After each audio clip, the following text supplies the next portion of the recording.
Welcome in to another Running with the Timberwolves podcast on the Believe Sports Network. My name is Gabe Anderson, and I'm joined, as always, by Chris Emerson. Chris, how we doing? One day away, can't Right. wait. I'm pretty excited. I think this is the most anticipated season I've ever had as a Wolves fan. We are out of the spell of Cat. We don't have to worry about him anymore. We got a whole new star player to watch. And man, this is going to be fun. Yeah, and I mean, who knows? Maybe stars. I mean, this Dante has been balling in the preseason. I mean, his connection with Anthony Edwards is giving me some pretty nice optimism about our backcourt going forward. Absolutely. And I'm super excited. And we'll get into it. First, I want to remind you, if you're listening on Spotify or Apple, please, if you have the time, give us a star rating. Let us know what you think of the show. And if you're listening on Apple Podcasts, you can give us a little review of the show. It really helps the show grow. And I want to hear your honest feedback. Want to know what you think, what we can improve on, what you like about the show. Let us know. So give us a star rating on Spotify and Apple. And if you're watching on YouTube, give us a like, share, and subscribe if you like the show. So let's get into it. Obviously, we start against the Lakers, which we'll get to in a minute. But let's talk about the guy that you're most excited about, Julius Randle. And I heard an interview with Coach Finch basically after practice about 2 days ago. And what he said he really liked about Julius Randle in the first preseason game. Obviously, he didn't play the second one against who'd they play? Oh, yeah, Denver, who we should mention. The second stringers almost beat the Denver starters in that game. Now, I know Denver in the last quarter, the fourth quarter, put in like Strother and stuff like that, but they put up a good showing. But what he really liked about Randle was he liked the quick decisions. He liked his distribution of the ball and not necessarily holding the ball for 10 seconds and thinking about it a la slow-mo. But what he really liked was his distribution of the ball and his quick decisions to either pass or attack the basket. What did you like that you saw out of Randle in the preseason game that can kind of push forward into the regular season? Yeah, I mean, it was obviously a small sample size with just one game, but I think we definitely got some things answered. And you got a little look at some things that can be different. Like, first of all, the one question everybody had that, was kind of the go-to, pre-written answer to be mad about the trade is, well, how are we going to have spacing? Like, who's going to space for us? Well, in that first quarter of Randle on the court, he attacked the closeout 3 or 4 times to like get to the rim or to get another pass. Like, so guys were running at him to stop him at the 3-point line that he was blowing by. So there's definitely no problem with guys spacing all the way out to him. So he's going to definitely hold the defender, just like anybody that shoots at even an NBA average holds a defender. So that worry is gone. But what was noticeable for me, and which I think is going to even be more noticeable as the season goes on to other fans, is just how fluid he is, how easily he moves at the power forward position opposed to like Cat, how easily he can pass from different positions, how easy his body can contort or move in a way that Cat's didn't. Cat was so robotic with his motions, with his passes, with his decisions, with his movements, with everything. There was none of that flow. There's none of that kind of like if someone stops you on your first move, you can easily move into the second move flawlessly. Randle has that with his dribble package, with his up and unders. He's just a more fluid player. And you were talking about ball movement. And that's another thing. Everyone wants to be mad at Randle because they say he dribbles the ball too much. But when you're in a Tibbs run offense and you're the guy that he's having ISO score, you're going to ISO score. So you're going to dribble a lot. That's what he was commanded to do. So I think you're going to really see his passing chops in this offense. And probably for the first month or so, he's probably going to be passing more than he should be just to kind of, get in good graces. But by the end of the year, we're going to see the whole package, and this team is going to be dangerous.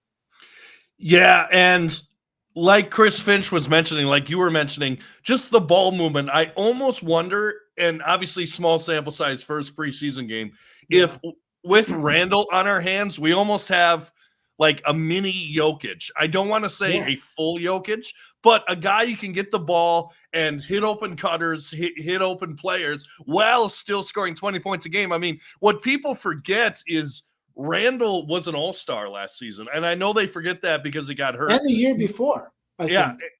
Yeah, I believe so. I know he got hurt midway through January, but I mean, he averaged almost a career high 24 points per game last year and on 47% shooting. So that's not really that bad. That's pretty good shooting splits right there. Now, I know only 31% from three, but we have other guys to fill in for three. Jaden can hit the three at a pretty consistent pace. Nikhil Alexander-Walker can shoot. Conley can shoot. Obviously, Dante DiVincenzo can shoot. So we're not really going to need him to shoot the three-pointer too much. But, yeah, I liked what we saw out of Randall. And like I said, it keeps getting buried. We traded Cat for an all-star player. Yes. Like people keep forgetting that, and they keep talking about, oh, we got Dante DiVincenzo, and I love his potential, and I love that too. But I think we can't bury Randall here because we once again have three potential all-stars and two guys off the bench that are potential 6 men of the year. In fact, I saw StatMuse put out something. They put out their four potential players for 6 man of the year, and two of them were Timberwolves in DiVincenzo and Naz Reid. So, I mean, just the depth of this team is astounding. It is. And I mean, if you're looking at that Knicks team, by the way, of last year, it's not like he scored 24 points on the Charlotte Hornets when nobody else was putting up numbers. Right. I mean, Jalen Brunson put up 29 points a game, and, RJ Barrett, when he was there, put up 18. So to score 24 when two guys are also putting up good scoring numbers means you're a professional scorer. And that's what that guy can do. But you mentioned the Jokic kind of mold. I mentioned that in a couple podcasts ago. I'm like, we're going to have a guy now that we can throw to the corner, and it's going to be a nightmare because he can make those quick passes. He can make the quick move. He's got a little turnaround. Like he can put in damage from a lot of different areas. And yeah, Dante coming over is another huge win. Like this wasn't a 1-for-1 trade, but even at that, I've made it clear that I like it even as 1-for-1. But I've been in love with what I've seen out of Dante. Yeah, oh, absolutely. And I was listening to an interview, like I was saying, with Coach Finch, and one of the first things he mentioned is we got to be a hit first team. And I wonder if that was part of the motivation to trade Cat, trying to find a big guy who will hit first, be the aggressor, because Cat was up. And I promise you by midseason, we're going to stop mentioning Cat, but Cat was always the kind of guy who would kind of slowly get into the game. He wouldn't be too aggressive coming out of the gates. But we got someone in Randall who's going to go right at the defense, be the aggressor first. And I think it's going to be a beautiful thing. And what Coach Finch wants is he doesn't want games where, for example, there was a Dallas game that we ended up winning. We don't want to fall behind 17-2 against a team like Dallas and look flat. We want to be the aggressor straight out the gate, and I think Randall will help that.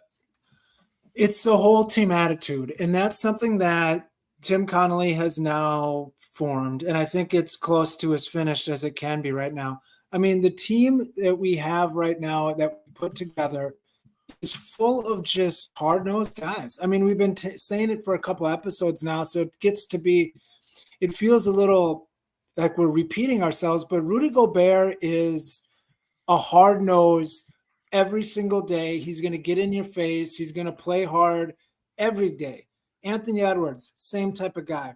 Julius Randle is the type of guy that gets in the other team's face if there's going to be a fight. Like, that's this guy. Like, he's a dog. McDaniels, we know what he is defensively. He's in your face. Naz Reid, in your face type of guy. He'll get in your face.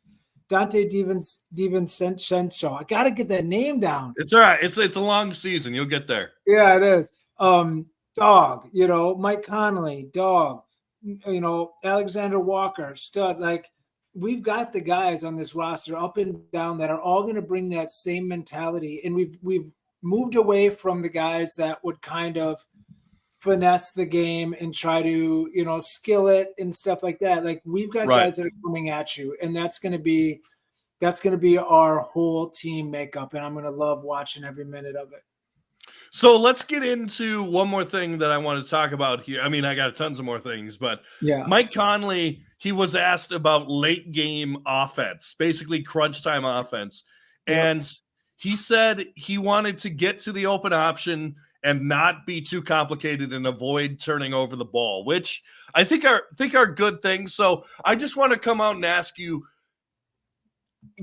obviously it depends on foul trouble and who's hurt and who's available, but your closing game lineup, if let's say no one's in foul trouble, like Cat was all the time, who would be the 5 you want on the court, let's say in like a 3-point game with 2 minutes left? I would go Connolly, Dante, Edwards, Randall, Gobert, or Randall, Nas. Yep. I would agree with that. It all depends on what we're dealing with at the big position. Like, if we need a guy, like if Rudy's, a guy to kind of shut down the defense is more of a need, I could see that. Like, we don't need to go so much offense, but I could switch him and Nas out, would be pretty interchangeable. Right. But yeah, I mean, I think McDaniels is going to sit, because we've got point of attack defenders out there. I mean, Anthony Edwards is that. Dante is that. Like, those guys can handle wing defense good enough, and I think that will be that'll be what I would close with. What about you? Yeah, it's hard for me to take out Jaden, but it's also hard for me to take out a guy like Dante DiVincenzo, because I think it depends. If you want more defense, like let's say you're leading by 5 with 2 minutes left, I almost want Jaden out there. Although, by the way, you can check out our TikTok for more short form material. I've been doing that. You can check it out at Running with the Timberwolves. But anyway, there have been times last year where Jane McDaniels made some boneheaded mistakes deep in games. Yeah. Like I'm thinking against the Lakers, he made a mistake. He's had some bad fouls here and there. So yes. I could see them throwing in a guy like DiVincenzo. And I think, but yes, I agree with you for the rest. Definitely Conley in there. Definitely. Well, Conley was my question, to be honest. Okay. If I was to add Jaden, I would take Conley out. Okay. And have Ant play point? Yeah, Ant. I think probably Dante is going to play a lot of backup point this year, but I think between those two, there's enough ball handling and play creation there. Even with Randall, maybe play some point. He's played point in the past. Yeah, and I know I asked the question, but I think that's what the question that I asked is a loaded question, because I think there's different scenarios. First of all, I think that Mike Conley is only going to play about at most 60 games this year. I really think they're going to sit him for a bunch. So I think there's going to be some nights where he's not even an option. Second of all, if, like you said, if we're leading and we need someone to kind of defend the paint, and like, for example, let's say we're playing like the Pelicans, right? Who are starting Herb Jones at center. Then I don't think we need a guy like Rudy Gobert in the game where he's just kind of clogging up the lane. And we got to remember liability at free throws as well. I feel like Rudy is either on or off. So I could see Nas in those situations. And I could see guys like Rudy and Conley at this point in their careers, if we did take them out in crunch time, I don't think they'd be offended by it. Because I think that Rudy Gobert, as much crap as he gets, I think that he is so set, as we know who he is, 4-time defensive player of the game. I think he's proven himself. And then, of course, Mike Conley, just defensive team, former all-star defensive team, time and time again, part of the grit and grind Grizzlies. I mean, we know who Mike Conley is. It's kind of like, let me give you a wrestling analogy here. There are guys that, like, for example, an AJ Styles or a John Cena, if they lose, like if they're booked to lose, they don't necessarily lose anything because they're so established the way they are. Some of the other guys, like up and coming, you give them a loss that they shouldn't have, they're ruined in the eyes of fans. So, like I said, I don't think that Conley or Rudy would be offended to not be in games at the end. As long as we win. Right, absolutely. And I think I was listening to a basically the run with the pack thing that the Timberwolves put out, and they were talking to Julius Randle, and the first thing he said was, A, I'm coming here to win, and 2, I'm here to elevate Ant, which I think is perfect. I mean, he is at that stage of his career now where guys are like, okay, I've made my money, or a lot of guys tend to be like, I've made my money. This guy's played in Los Angeles. This guy's played in New York. Like, he doesn't need any more of that big market, big city, I've been rich in the cool big city thing. I've heard him say a couple of times now that Minneapolis is more his speed. Like, it's kind of a slower paced city. That he loves that. I know he's about family. Like, I could see him, if he's successful here, settling down with the veteran friendly contract and team friendly contract and kind of riding out for a while. Right. Him and Rudy, I think so too. And that's, I think, the hope. Also, don't forget, it's Randall in a contract year too. Oh, yeah. So this guy is motivated. Now, like you said, he may take a team friendly deal at some point, but there's still motivation to make your contract as hefty as it can be. So yeah, so he's got a player option next year. So he wants to make sure he's playing his best. Rudy Gobert's got a player option next year. Yep. Naz Reid has a player option next year. Which Nickeil Alexander-Walker is a free agent after this year, so he's hungry. Right. So many of our guys are on that same sort of trajectory where it's like, it's time to eat. You better be on your best game.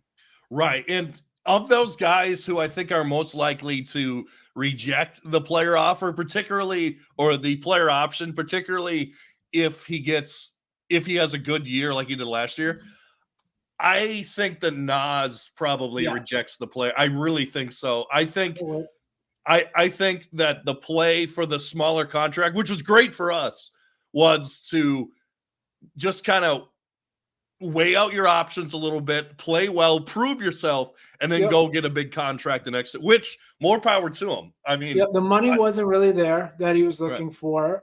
We might have got him for a little bit cheaper, but he knew the role and he knew the organization. He goes out and wins 6 Man of the Year. He does that again this year, and he's up for $20 million for sure, at least. Mm-hmm. Yeah, no, it was a great play by him. I got a question for you. Let me ask you this about Jaden. Yeah.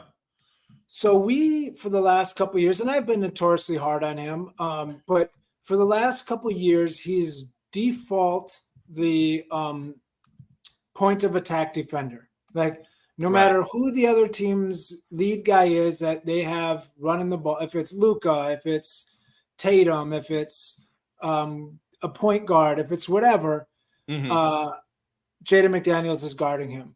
He's also leads the NBA in fouls constantly. A lot of them are dumb fouls. A lot of them are ticky-tack, but a lot of them are dumb and they're real. What do you think about having him play off ball? Like, just play your normal small forward position. Let Anthony Edwards or Dante be the guy that attacks the lead ball handler. And then let Rudy and Jaden kind of just shut down everything else. Like, they're the guys that are floating. They're the guys that are meeting guys at the rim as a help defender. They're the guys in the passing lanes getting steals. I think maybe that could keep Jaden on the court a lot longer. And maybe, some of those steals and some of those blocks lead to fast breaks, which gets him, easy buckets. Maybe that could get him going offensively. I'm worried that we're going to see another year, and maybe that's just who he is, and I think maybe that's what we got to be accustomed to, but another year of kind of the same thing from him, which is okay. But, like, we need him to make a jump, not just kind of be solid offensively, and then, a good defender that gets too many fouls. Right. So to answer your question, I do like your idea, particularly if we can kind of. I really like the idea of Ant guarding their best guy. Now, I guess the argument is, well, you're going to tire Ant out, but I think particularly with the motor that Ant has, I don't think that's going to be any issue.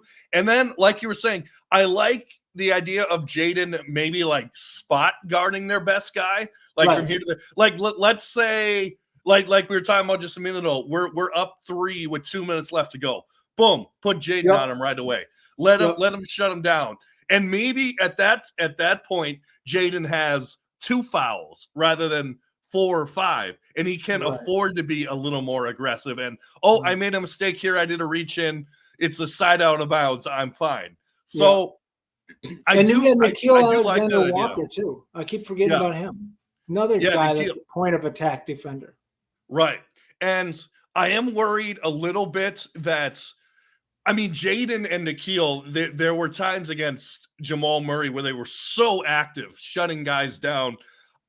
I worry a little bit that maybe, as much as we want them to bring the intensity, maybe early on they bring too much intensity to the regular season, and A, either tire themselves out, or B, get some bad foul calls. I don't know.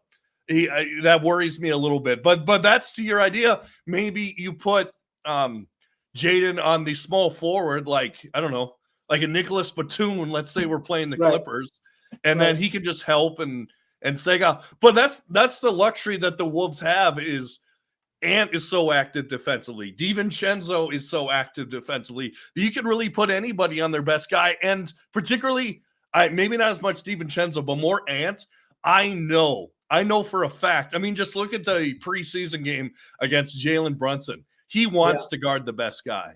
He wants to be the center of attention. He wants to cause drama for these guys. And I like your idea a lot. And even as you said, maybe if it's half the game, like I think we need to switch it up more often. I think we need to let McDaniels play in space more often. I think he can have more impact that way.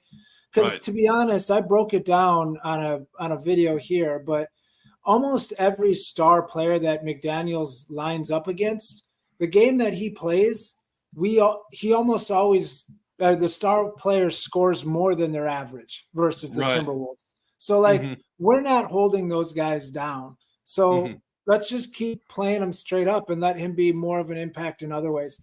I think it's something we should slide into a little bit.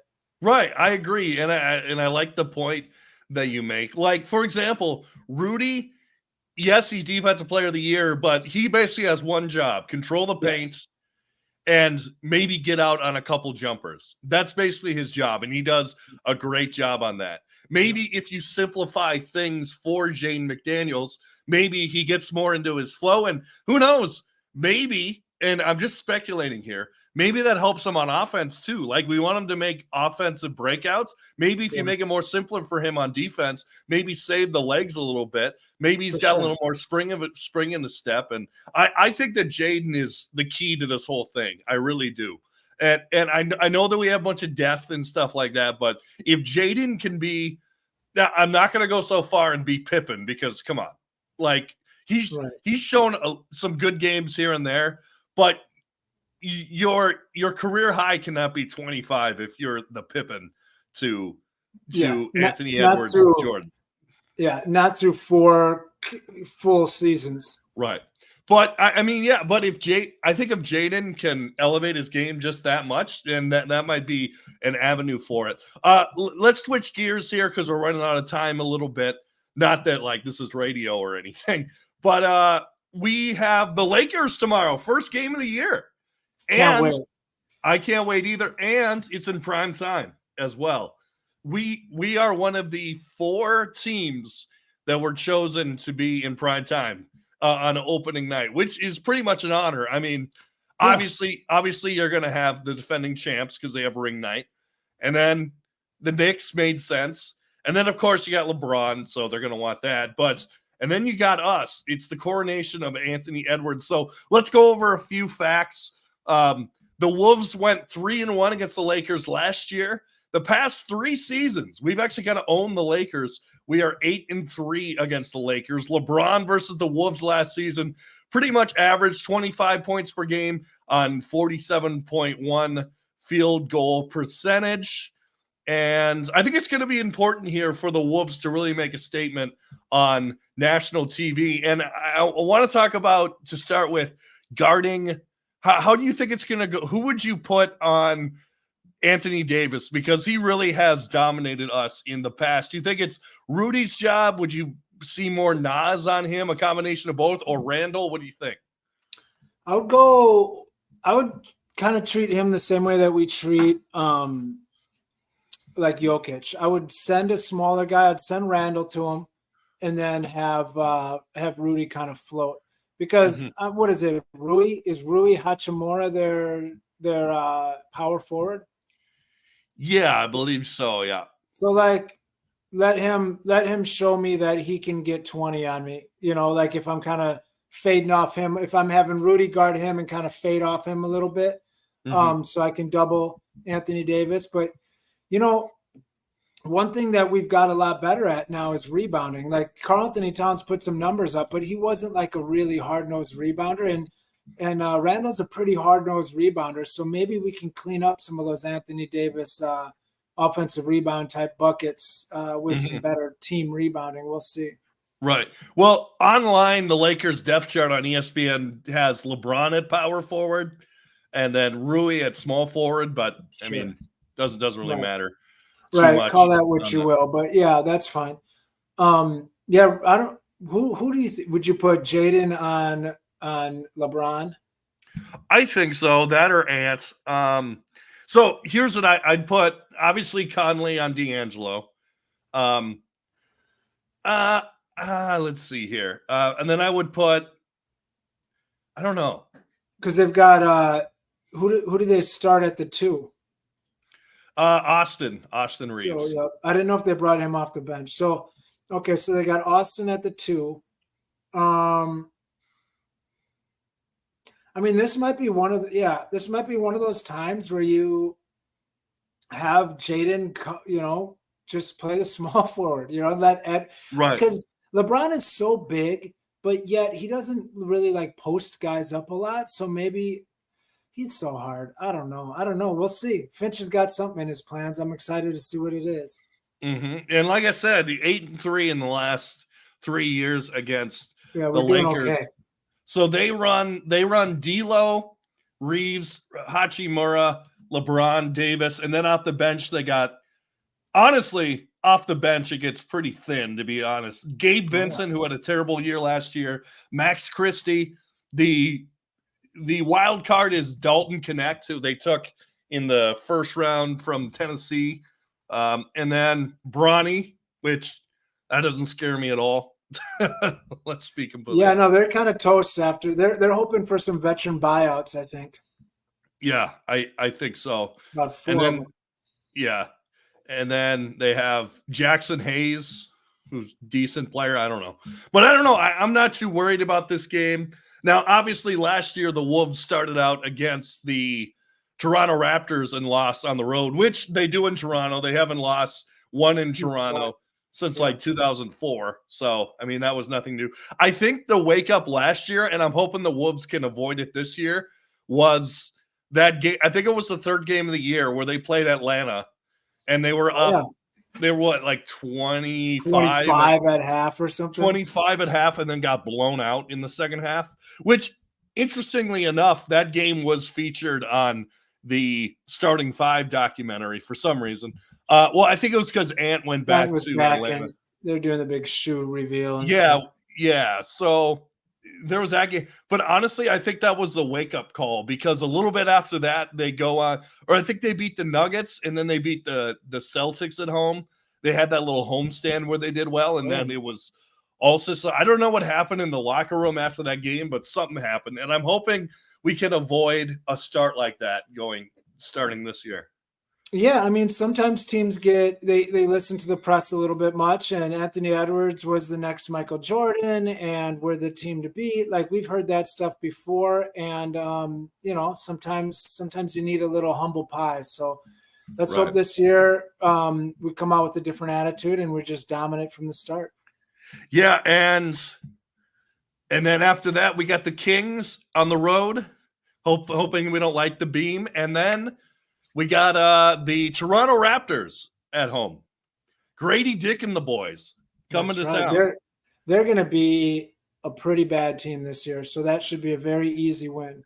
They should be. Now, it's always a question mark with Scotty Barnes and the likes of, I don't know, but after that, RJ Barrett, Emmanuel quickly doesn't scare me that much. They lost Gary Trent Jr. last season or this season. Yeah, they're purposely bad, so they're not be trying to win. They should be. They should be in the Cooper Flag sweepstakes. Right.